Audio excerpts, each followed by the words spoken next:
Hi friends, welcome to our channel. Brahmamudi serial next ఎపిసోడ్లో ఏం జరగబోతోందో ఈ వీడియోలో చూసి తెలుసుకుందాం. రాజ్ని కోర్టులో ప్రొడ్యూస్ చేసిన అప్పు అసలేం జరిగింది అని తెలుసుకోవడానికి ఈ వీడియోని స్కిప్ చేయకుండా ఎండ్ వరకు చూసేయండి. అప్పు తన డ్యూటీ అయిపోగానే ఇంటికి తిరిగి వస్తుంది. అప్పు ఇంటికి తిరిగి రాగానే ధాన్యలక్ష్మి, రుద్రానీలు ఇద్దరూ కలిసి అప్పుని నిందిస్తూ ఉంటారు, చాలా అవమానిస్తూ ఉంటారు. అప్పుడు కళ్యాణ్ వాళ్ళిద్దరిని, ఎందుకని మీరు కావాలని అప్పుని నిందిస్తున్నారు? ఇందులో అప్పు తప్పేముంది? పైగా అప్పు ఒక బాధ్యత గల పోలీస్ ఆఫీసర్గా తన కర్తవ్యాన్ని నిర్వర్తించింది. దానికి మెచ్చుకోవాల్సింది పోయి ఇంకా అప్పుని పైకెళ్ళి మాటలు అంటున్నారేంటి అని అంటారు. అప్పుడు రుద్రాని, ఏంటి కళ్యాణ్, ఈవిడ గారు చేసిన పనికి మెచ్చుకోవాలా? ఈ ఇంటి రాజుని అరెస్ట్ చేసి జైల్లో పెట్టింది ఈవిడ. ఇలాంటి ఆవిడని మెచ్చుకోవాలా? ఇది మంచి పనా? మా పెద్దవదిన్ని చూసావా ఎలాగ కూర్చొని బోరున ఏడుస్తుందో అని అంటోంది.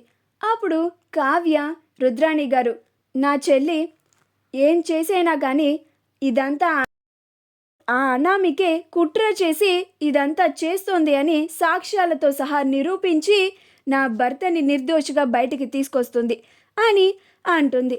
అప్పుడు రుద్రాని, ఇంకెక్కడ సాక్ష్యాలమ్మా? రేపు ఉదయమే నీ భర్తని ఈవిడ గారు కోర్టులో ప్రొడ్యూస్ చేస్తుందంట, నీకు చెప్పలేదా అని అంటుంది.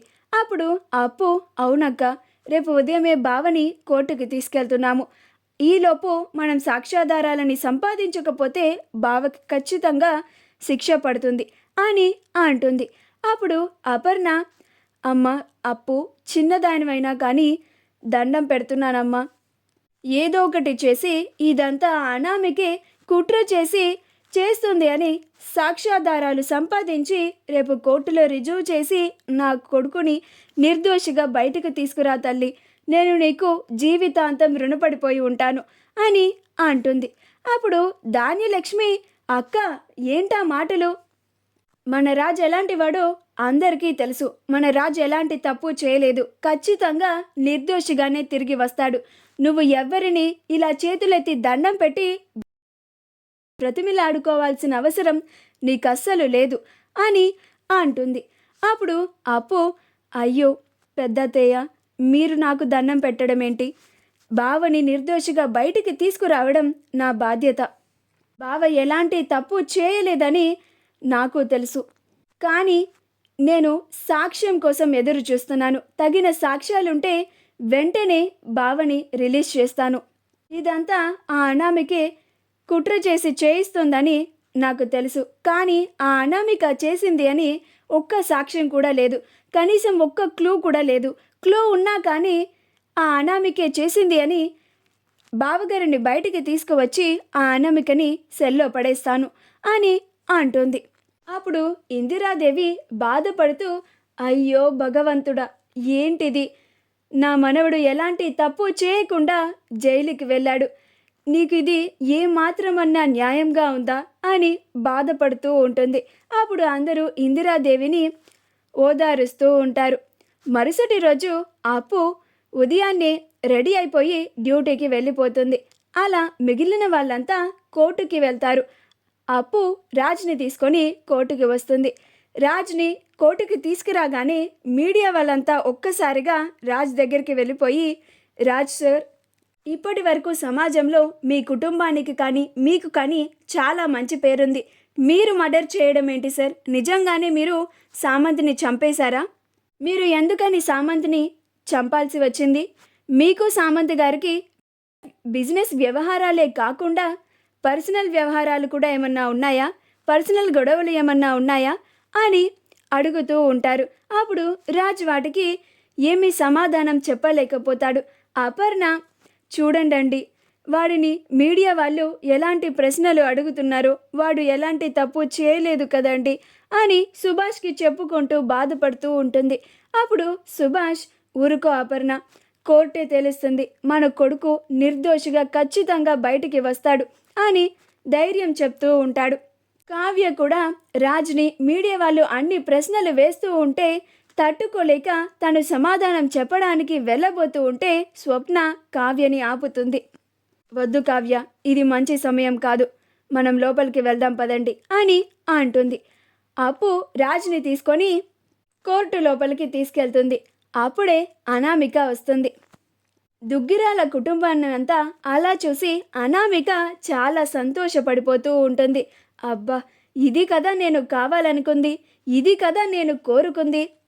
ఈరోజు ఆ రాజ్కి ఎలాగైనా ఉరిశిక్ష పడేలాగా చేయాలి అని అనుకుంటూ ఉంటుంది.